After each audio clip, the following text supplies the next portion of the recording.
Hey, what's going on, everyone? This is Mitch. Good Monday evening to you all. Hope you guys had a great Monday out there, a great start to your week as we're rolling on through it. Got you another evening update. We're going to talk about really just specifically on this change of air mass, a cold front that could really bring some relief as far as just that summer heat, the summer humidity, and a touch of fall for a lot of areas across the Ohio Valley, the Mid-Atlantic, certainly the Northeast, and yes, even areas of the Southeast. So that's going to be the main discussion. I don't want to talk too much on what's going on in the tropics because nothing's honestly changed in really the last 24 to 36 hours.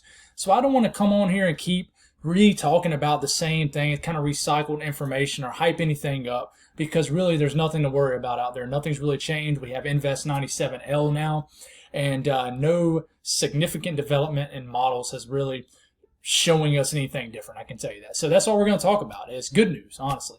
If you're wondering what the black thing right there in the background is, here, let's get my pointer right here. Right, that's actually my cat. That's Kylo, my little kitten. It's an all black cat, and when he lays down, he lays like he's dead. So if you're wondering why there's no movement, just a weird black line back there on my bed, that is my cat, and he was so comfortable I decided not to move him. So anyways, let's get rolling here. If you guys got anything I can pray about, pray over, please put it in the comments below. It gives me an opportunity to pray over it. It gives others an opportunity to do so too.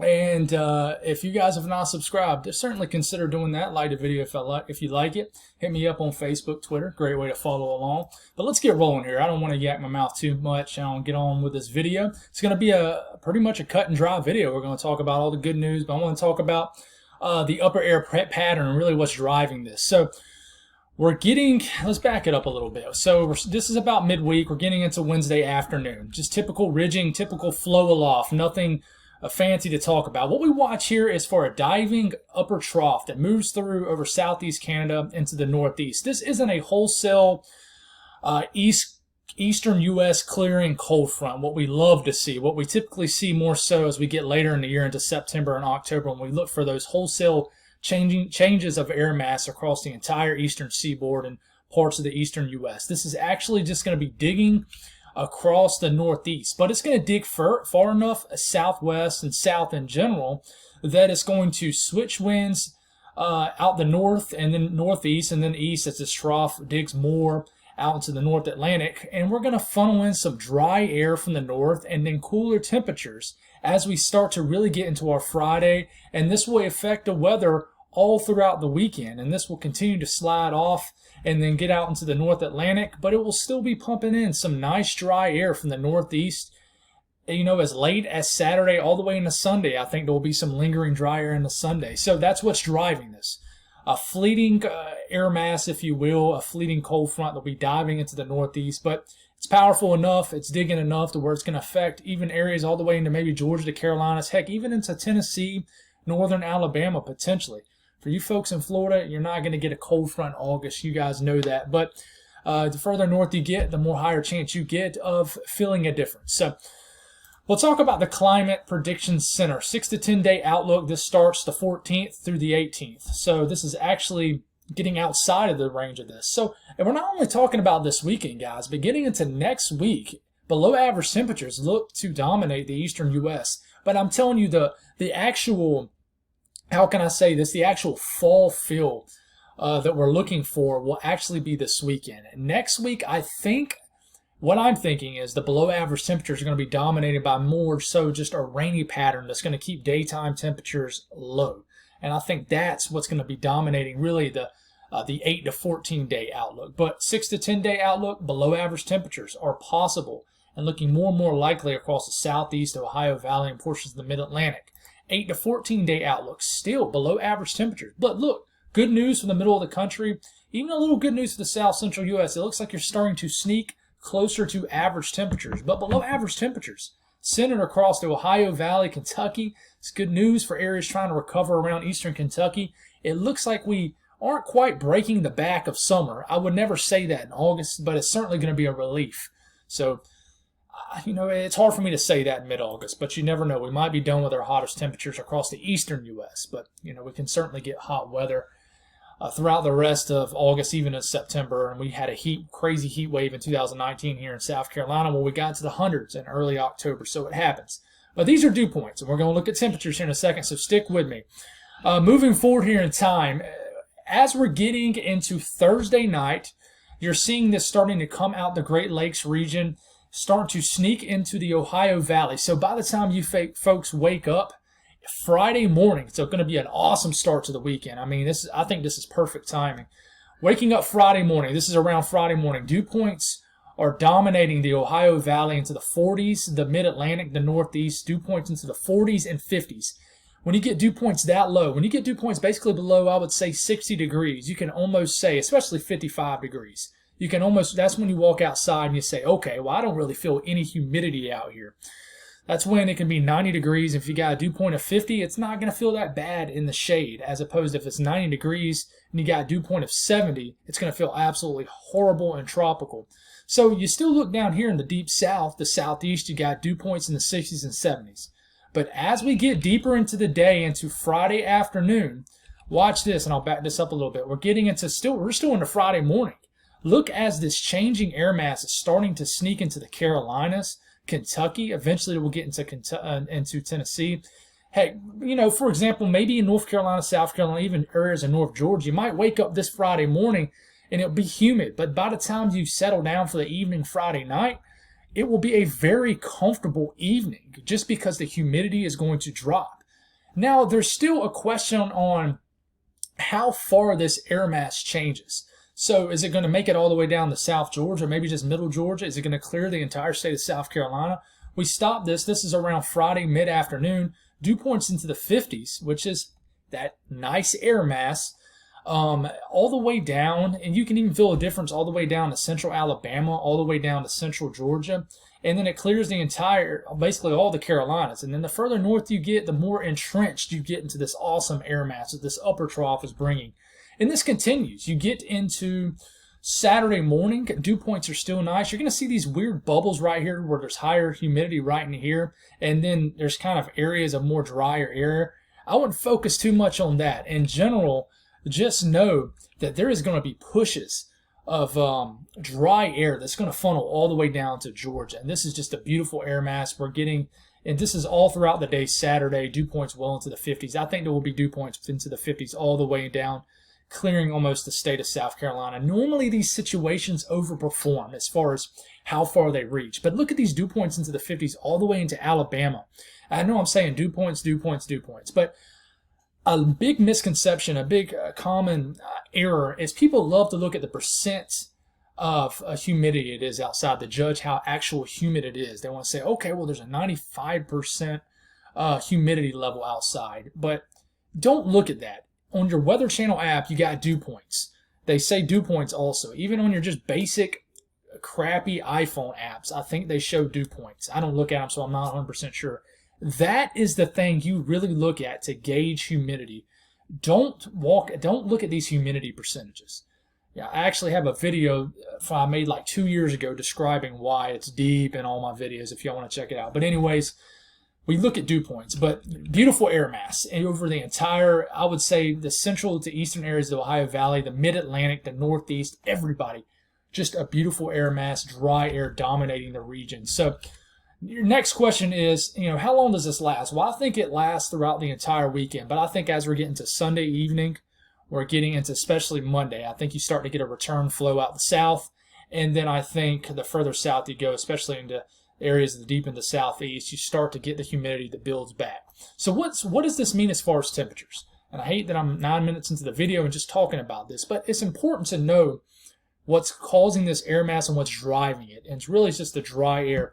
However, I would say far low these dew points can get, that might determine how low your temperatures can get Saturday morning and Sunday morning, which I think will be the two mornings that are the coolest for everybody in general. So as far as high temperatures, this is for Friday. Still very hot across the southeast, well into the 90s. So it's going to be a hot day Friday.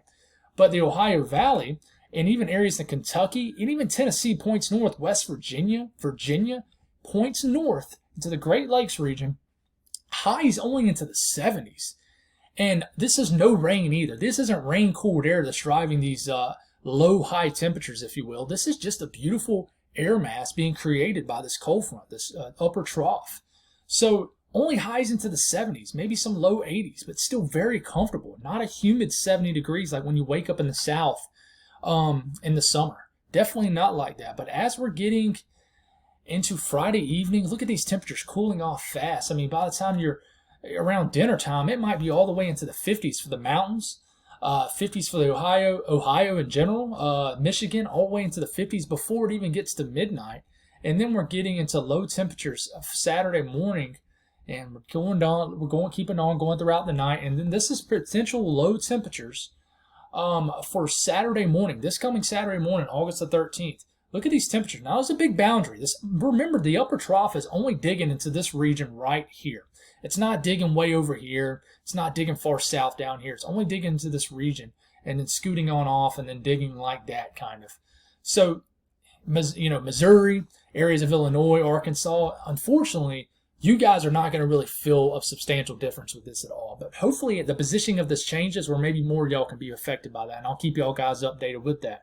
But as we're getting into Saturday morning, I mean, that's 68 degrees in Columbia. I think it could get a few degrees lower than that, by the way. 60s in Atlanta, Huntsville, Alabama, maybe sneaking into the 50s. Nashville, Tennessee, and 50s for lows. Asheville, maybe sneaking to maybe a 50-degree reading. Charlotte, low 60s. Raleigh, maybe upper 50s. And once you get into Virginia, guys, I mean, upper 50s for low temperatures, even some low 50s in the mountainous areas. And the further north you get, the higher the chance that you are waking up into the 50s, maybe even some isolated 40s Saturday morning. Now, I know you're thinking, well, and I'm going to get a little bit closer to areas in the southeast too, but so let's just keep rolling here before I speak too soon. But getting into Saturday for high temperatures, beautiful day, still into the 70s. And this is going to be like an early fall day. It really is for areas of the Ohio Valley and Northeast, and then even areas of the Mid-Atlantic.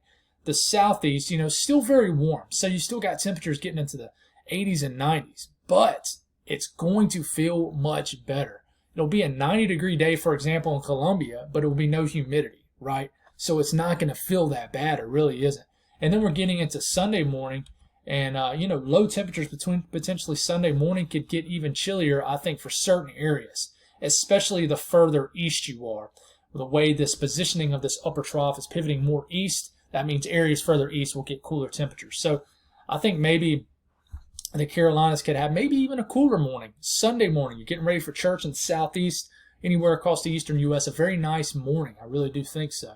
And then Sunday, it starts to warm up a little bit more, but then I think some rains might start to enter the picture in the Ohio Valley. But you start to lose the air mass somewhat, but still some nice weather hanging on for the beginning of next week. So a little bit closer to the southeast, and I know I pretty much just covered all this, but here you go. Here's a closer look. You're getting into Saturday morning. Beautiful temperatures expected. 60s. I think 60s can get all the way down to maybe Augusta, Georgia. And I know you're thinking, well, 60s, I want some upper 50s. This is going to feel phenomenal, guys. Upper 60s, mid to upper 60s, all the way down the middle Georgia, maybe, central South Carolina with no humidity. Comparing that to when you're waking up with high humidity and the temperatures in the low to mid 70s, it is going to feel massively different. I'm telling you guys, it is. So, and I do think, in fact, if you look at your 10-day forecast in your weather app, you'll see that, temperatures might be lower than what you're seeing on here. I think areas of Tennessee, Middle Tennessee, to Eastern Tennessee will be very nice. Almost the entire state of Kentucky, especially central to Eastern Kentucky, Ohio, West Virginia. I think these will be jackpot areas for areas further south. I really do. But nice temperatures we're getting for high temperatures Saturday.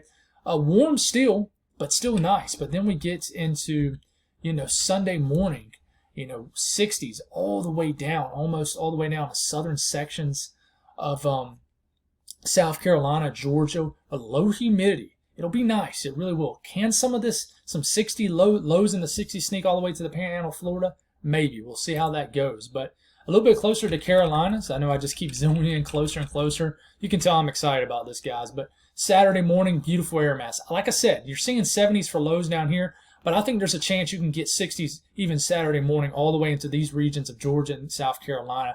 But Raleigh might sneak into the upper 50s Saturday morning. Even Charlotte, even though you got a urban heat island right here because of the city. And then we'll get into Sunday morning, which might be cooler, might not. They might be about the same, but widespread 60s all the way down, maybe even sneaking into Savannah. So a nice weekend expected, guys. It really is. And what's crazy is, you know, you're getting above average temperatures throughout the week, and then here comes that upper trough, and then below average temperatures sneak through. You see these little negative values right here? That is below average compared to you know, early mid-August standards. But once we get this air mass in, obviously we're below average temperatures for highs and lows this weekend. But even going forward, you're getting into the middle part of August. I don't see any big-time heat for the eastern U.S. really going forward. I really don't. You know, it looks like cooler than average or just average temperatures dominate the pattern going through the rest of middle August. But we don't know what's going to happen after that, obviously. But that's all I got, guys. I did not intend this video to go this long, but here you go. I'll have you an update tomorrow on what's going to happen tomorrow in the morning, and God bless everybody.